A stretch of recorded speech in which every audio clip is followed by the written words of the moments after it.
Today I'm going to start disassembling this engine. This engine was provided to us by my wife's brother.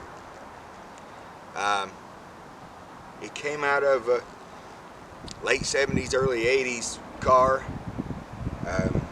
He said it smoked in the other car, so what we're going to do is try to take it apart, find out why it smokes, whether it's cylinders or if it's the valve seals. We just find out what it is, and we'll take care of fixing that and moving on. This engine is, as far as I can tell, nearly stock, if not completely stock. It has a Quadrajet 4-barrel. It had an HEI distributor. All the normal 80s equipment, especially the early 80s. I wish I had a better view with this engine, but I don't. I don't have anything out here I could set the camera on. So if you don't mind, just follow along with me and we'll find out together what we have here.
Alright, my battery ran down on my camera, so I stopped filming for a while, went inside and started charging it up. So when I quit a while ago, I got the alternator, the carburetor, alternator, water pump, and the distributor out of it. So now I'm going to move on, try to get the intake manifold, valve covers, and probably the exhaust manifolds off if possible today. So let's move on.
Okay, I know that you were wondering why I was taking the rocker arms and the push rods out without numbering them and trying to keep them in order. Well, because first and foremost, this engine is getting a roller cam and different cylinder heads, roller rockers, the whole 9 yards. So I didn't see any reason to do the numbering.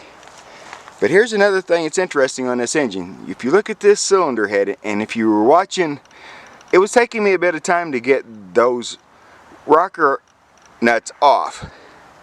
Well, that's the cylinder head on that side. That's the driver's side. This is the passenger side. These cylinder heads are different. One of them has been replaced. I'm not really sure which one of them had because it seemed to me like that side that we're looking at now had the stock like stove nuts or retainers or rocker arm nuts, but I may be wrong. It may be in this side. I don't know which side was which side is actually stock original, but they're both stock replacements, but they have different ports, sizes, and styles. Actually, this one here has this little deal here on both the sides, on both of the intake, and the other one is not. They're more just rectangular, slightly different shapes and sizes. So they both have GM on them, so they were original GM heads, but they were just different. So now I'm going to go ahead and take the manifolds off, because I got the bolts loose, and I couldn't even believe I got those bolts loose that easy. But now that I have, I've seen the fact that the heads are different, kind of makes it more likely that these would come off easier. So I'm going to move on to that.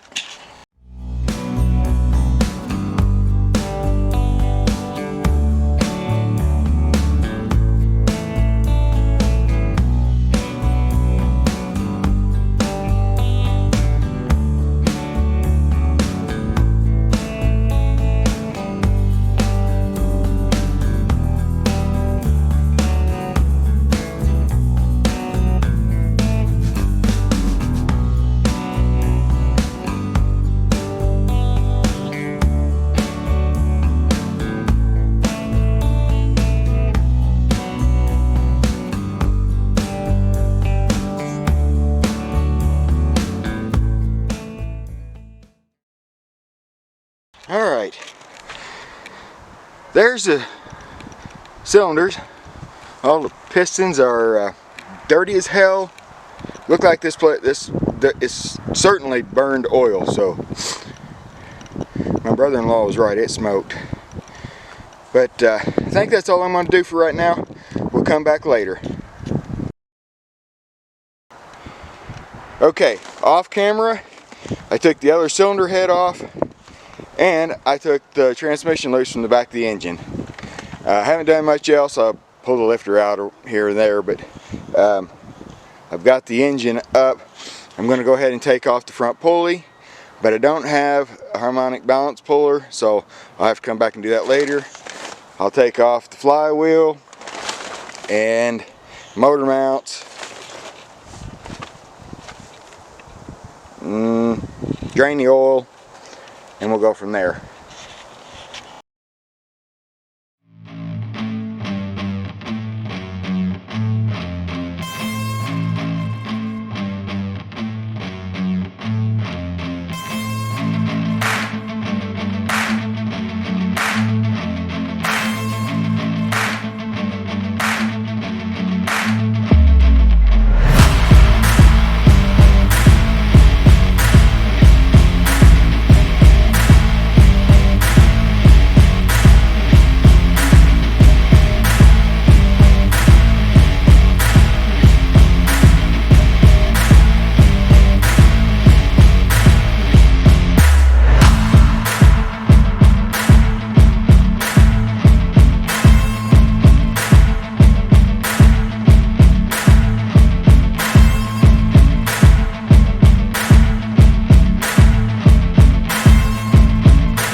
Okay, so here's a couple of things I'm finding out. This is a remanufactured block, almost definitely. It has a 010, saying maybe it's 10 thousandths under, I'm thinking. All the rods have numbers on them. As far as I can remember, factory assembled engines, I don't think they had that. I might be wrong, but I don't think they did. Yeah, it's got a 7 on that, the 3 over here. So this also has one of those freeze plugs that you put in, or expansion plugs, whatever you want to call them, that you buy from the local store, and just tighten the nut and it swells it out. So that may be another thing. All in all, I haven't seen anything yet that made me believe that this engine couldn't be reused. I've got to take the rods and pistons out, check the cylinder walls, and see what we come up with. Okay, I've got the engine all tore down. You can see I got all the pistons out. I put the pistons off to the side, give myself some room. Since I've gotten this done, I've actually did a little bit of work smoothing out this drain back holes here, both sides. Here is one of the pistons, and they all look about the same. The top and second ring are pretty good. They move freely. The third rings, the oil control rings, are absolutely stuck. Won't even come out of the grooves. So that could have been part of the oil smoking. Every one of these have, let me get that out of the way, have a little bit of scoring on the top side bearing. Not real bad, but enough wear to be, you know, concerned enough to go ahead and have this turned down. The bottom side, because there's no real hitting, wearing on this side as much as like the pounding from the combustion on the top. The bottom one just got some scores, scratchings, and, you know, little marks and stuff, but not real bad. You can feel it though with your thumb on all those. So they're all bad enough. The journals are all going to have to be turned down. Okay, what I've done so far is I smoothed down the side here a little bit, and I primered it to try to keep it from rusting. We've had a little bit of rain here, so as you can see here from just sitting while I was not getting it tore down, it rusted a little bit, but not too bad. So I cleaned everything up fairly decent, and like I said, just coated it in a coat of primer to try to cut the rusting down some. So when I come back, I'm going to have the engine block turned over, and I'll show you what my plan is on the bottom side.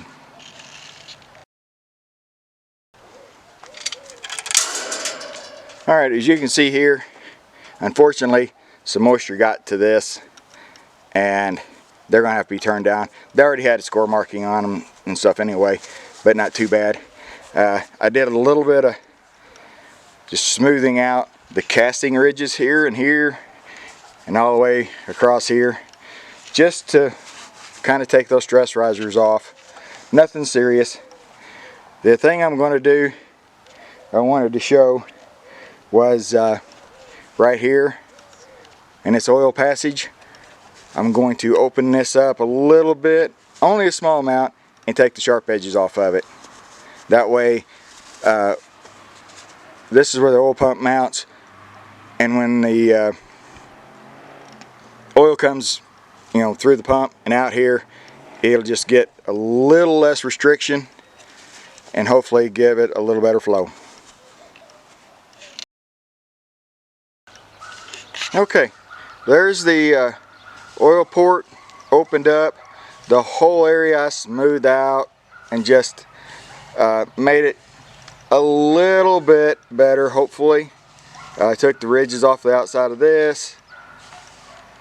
That way the oil flow through this should be as good as it can be.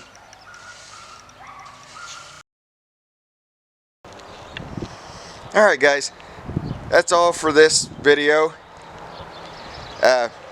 Still got to take this engine, send it off to the machine shop, get everything done on it, so stick around for that.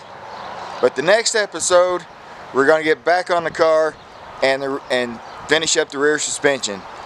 So stay tuned for that one as well. If you like this video, give me a thumbs up. Now I have Patreon.